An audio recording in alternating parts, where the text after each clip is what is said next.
Alrighty, so today we're going to be doing the shoe shuffle. Before we get started with the shoe shuffle procedure itself, I want you guys to understand what to do once you get to the end of a shoe. Alright, so here we still have some cards left. We don't have a cut card that's here. Let's say for whatever reason you had seen this. Alright, if you have seen this, do not deal another hand. Alright, you just go ahead, pull this out, and get ready to do your shuffle. But if you have a situation like this, you're still able to deal a hand. So I'm going to go ahead and deal that final hand. As you can see, it has come out. We just place that cut card off to the side and announce that this is going to be the last hand before the shuffle. Go ahead, take care of the hands as usual. They stay. We have 12, 14, whoops, excuse me, too many. Go ahead and pay out.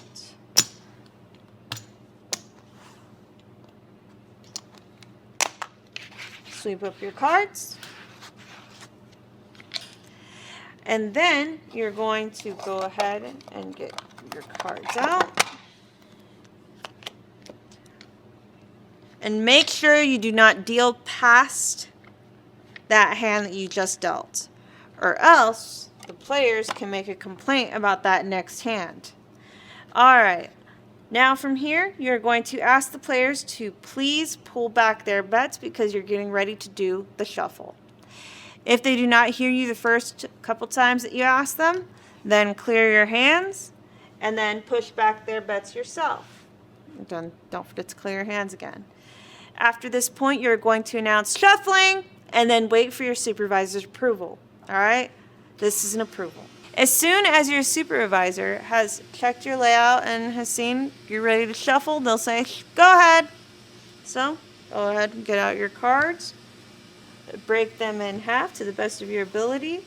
And I like to spread them along the insurance line. That's the usual procedure.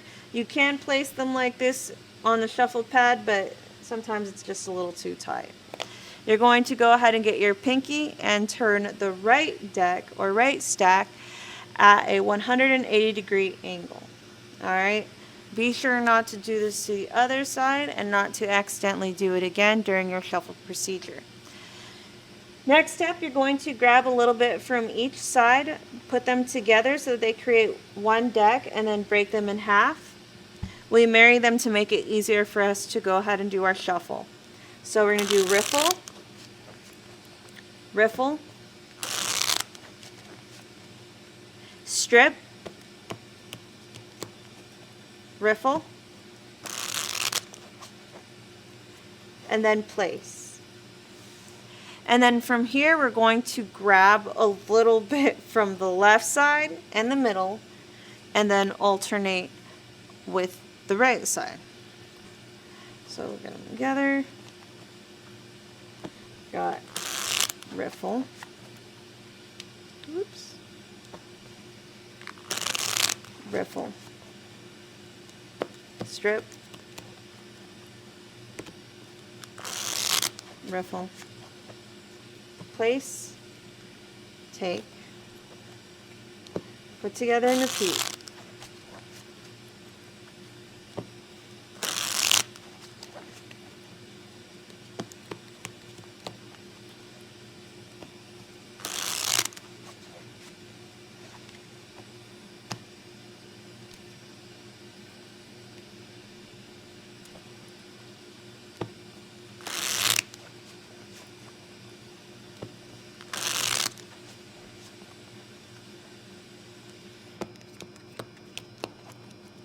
So during my shuffle, or right before my shuffle, I like to let everybody know that this is probably a good time to go use the bathroom, so that way they're not really just sitting here staring at me. But even if they are, we just sit and probably have a little conversation while I do my shuffle, or they will have one amongst themselves.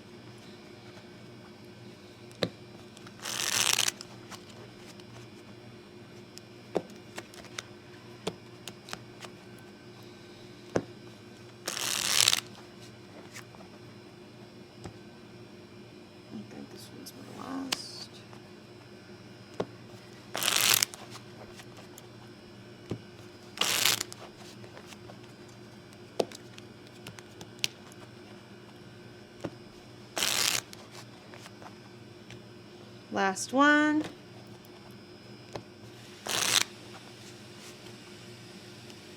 Ooh, almost screwed up.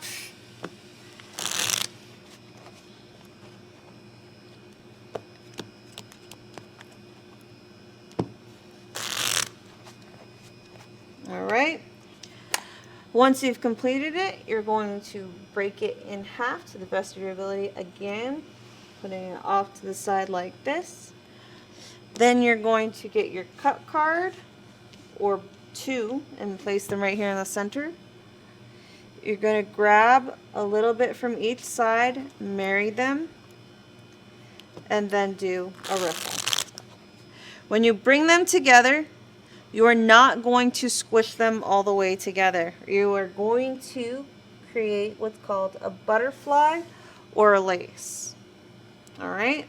So you're kind of putting them together like halfway-ish. And you're going to do it again. Grab from either side.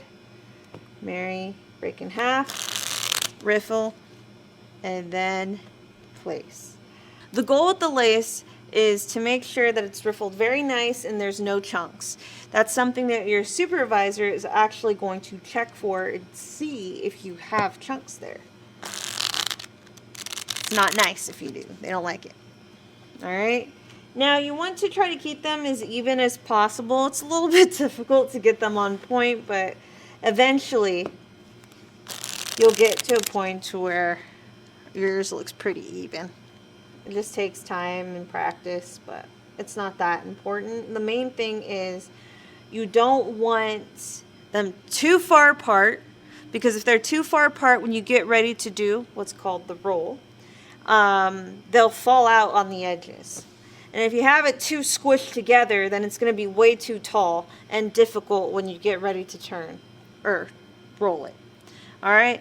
So after you have your lace done or your butterfly, you're going to place your right hand on top of the deck, and then you're going to do rolling and wait for approval. Supervisors will be like, roll it, and then you go ahead and roll. The reason why we do an approval call for rolling is because you could accidentally toss these bad boys all over the table when you get ready to roll. And that's also another reason why we clear the layout of any bets, because during this roll you could accidentally have the cards spread all over the layout and get on their bets, and that can be a whole thing. So after you have rolled your 6 decks successfully, you're going to use your pinky finger to bring the shoe close to the cards, and then use your right hand to squish the cards together. Now, ooh, sorry. These cards just suck. I'm not just saying that. It's just how it is. So I'm using one of the cut cards, not the back one, because there's still one back here keeping things covered, to just push this together a little bit easier. And when you hold this, don't hold it super tight, or else you're not going to be able to squish these cards together. Alright? So then from here, I can place this cut card on top and offer the cut. When you offer the cut, make sure that you do not lift these cards off of the table, and make sure you do not hold the decks too tight together so that the player can actually place the cut card between there. So this right here is too thin. Whenever you're cutting a 6-deck shoe, they must at least cut a deck from the front or a deck from the back. I don't want to cut. So this player has decided that they do not want to cut, since they cannot do their thin to win thing. Alright? So they want the dealer to cut, and that's completely fine. But whenever we get ready to do a dealer cut, we must announce it. And that is going to be an alert. You're like, dealer cut! I'm like, okay. It's not really an approval, it's just one of those things you do want to call out. Alright? So dealer cut. Go ahead, break my bad boy in half like that. Take this one out. Again, bringing it up to the shoe. And what I like to do is slide this underneath to help support my cards. I try to never leave this part here open or else the center part can fall out, which will make it to where you have to do your shoe shuffle all over again. Even during your shuffle, if you accidentally have some cards flip over, they will make you do your shuffle all over again. So, here we go. We did our little cut. Bring this bad boy back here. And then I do my cut like this. Alright, so it's at least a deck from the back. And this is just to mark where we need to stop during our game. Alright, and then you have your brand new shoe ready to go, ready for you to do your burn and start your next game.